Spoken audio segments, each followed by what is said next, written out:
Subscribe and share my channel Sudarsana.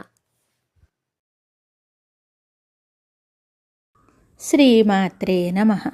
Shri గురుభ్యో నమః. శ్రీమద్దేవి భాగవతము 8వ స్కందము. ఇలావృత దేశమున భగవంతుడగు శంకరుని ద్వారా భగవంతుడగు శ్రీహరి యొక్క సంకర్షణ రూపస్థుతి. భద్రాస్వదేశమునందు భద్రశ్రవుడు హయగ్రీవ రూపమును స్తోత్రము చేయుట.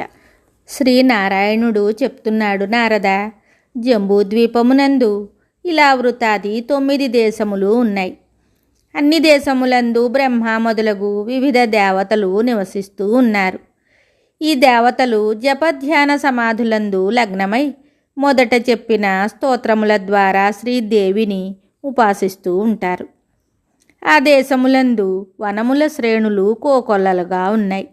అవన్నీయు పరిమళాన్వితములగు పుష్పములతో, ఫలములతో, పల్లవములతో సుశోభితములై ఉండును.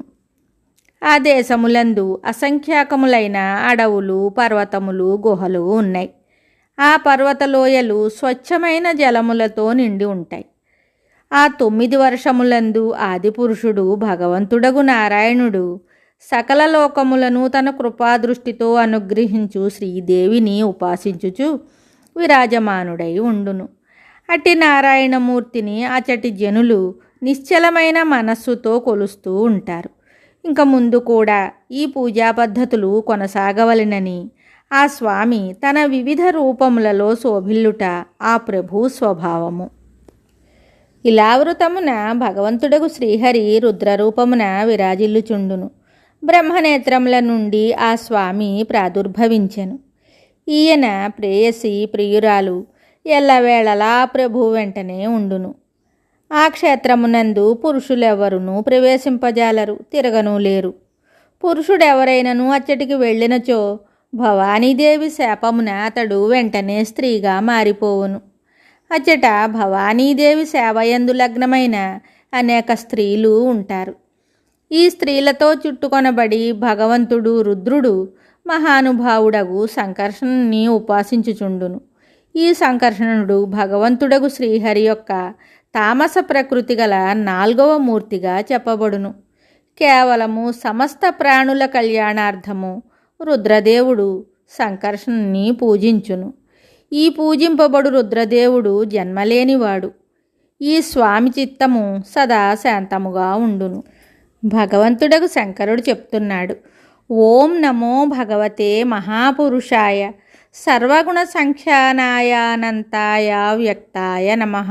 ఓం వలన సమస్త గుణములు వ్యక్తమగును. ఆ అనంతునకు ఓంకార స్వరూపుడు పరమపురుషుడగు శ్రీ భగవంతునకు నమస్కారము. భజింపదగిన ప్రభు, నీ చరణ కమలములు భక్తులకు ఆశ్రయమొసగును. నీవు స్వయముగా ఐశ్వర్యమునకు పరమ ఆశ్రయభూతుడవు.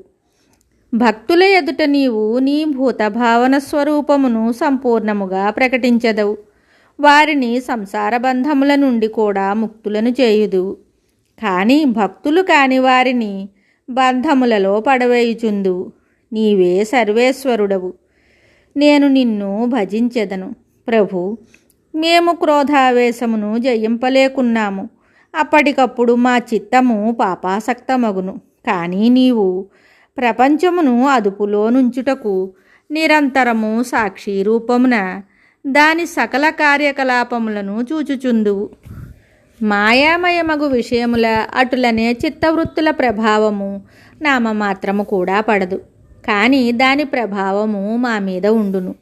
అట్టి స్థితిలో తన మనస్సును వశమునందుంచుకొనవలనను కోరిక గల పురుషుడు నిన్నెందుకు ఆదరించడు? జగదుత్పత్తికి స్థితిలయములకు కారణుడవు నీవే అని వేదమంత్రములు తెలుపుచున్నవి. కానీ నీవు ఆ 3 వికారములు అంటనివాడవు. అందువలన నిన్ను అనంతుడని అంటారు. నీ 1000 తలల మీద ఈ భూమండలము తిలాధాన్యపు గింజవలే ఉంచబడినది. అది ఎక్కడ ఉంచబడినదో అన్న విషయము నీకు కూడా తెలియదు.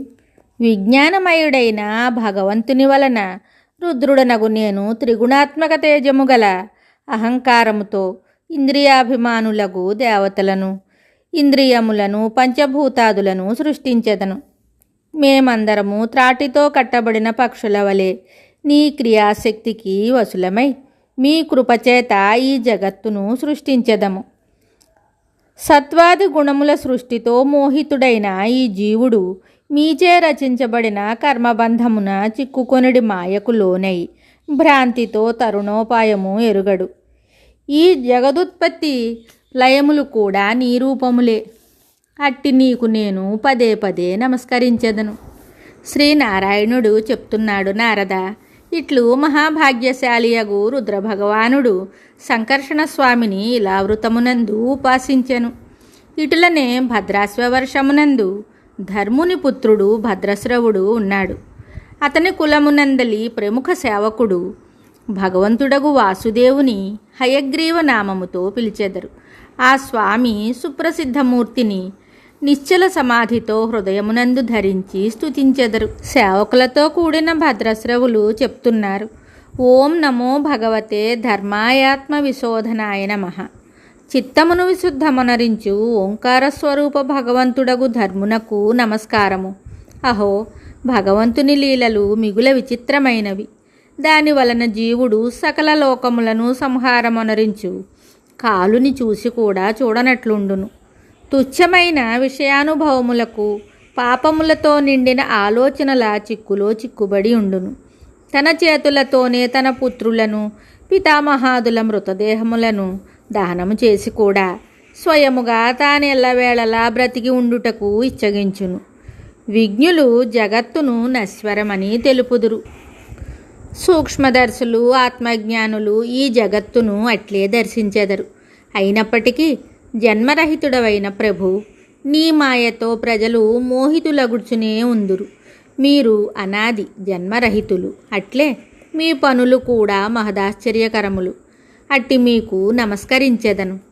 పరమాత్మ, మీరు అకర్తలు, మాయావరణరహితులు. అయినప్పటికీ జగత్తు యొక్క ఉత్పత్తి స్థితి లయములు మీ యొక్క కర్మలుగానే అంగీకరింపబడెను. ఇందులో ఏ సందేహమును లేదు. కానీ సర్వాత్మ రూపముతో కార్యకారణ భావముతో మీరు సర్వదా అతీతులు. మీ శ్రీ విగ్రహము మానవ గుర్రము యొక్క సంయుక్త రూపము. ప్రళయకాలమునందు తమోగుణ ప్రధానులైన దైత్యగణములు వేదములను దొంగిలించారు. అప్పుడు బ్రహ్మ ప్రార్థించగా మీరు రసాతలము నుండి వాటిని ఆ స్వామికి తెచ్చి ఇచ్చారు. ఇట్టి అమోఘలీలలు చేయు సత్య సంకల్పులు. అట్టి మీకు మేము నమస్కరించుచున్నాము. ఇట్లు భగవంతుడగు హయగ్రీవుని స్తుతించుచు భద్రశ్రవులను పేరుగల ఈ మహాత్ములు భగవంతుడగు శ్రీహరి గుణములను వర్ణించెదరు. ఈ పరమపావన చరిత్రను చదివినవారు వినినవారు ఈ పాపమయమైన పాము కుబుసము నుండి ముక్తులై దేవి దివ్యధామమునకు వెళ్ళిపోవుదురు. మిగతా కథ తరువాయి భాగములో తెలుసుకుందాము. శుభం. Subscribe and share my channel Sudarsana.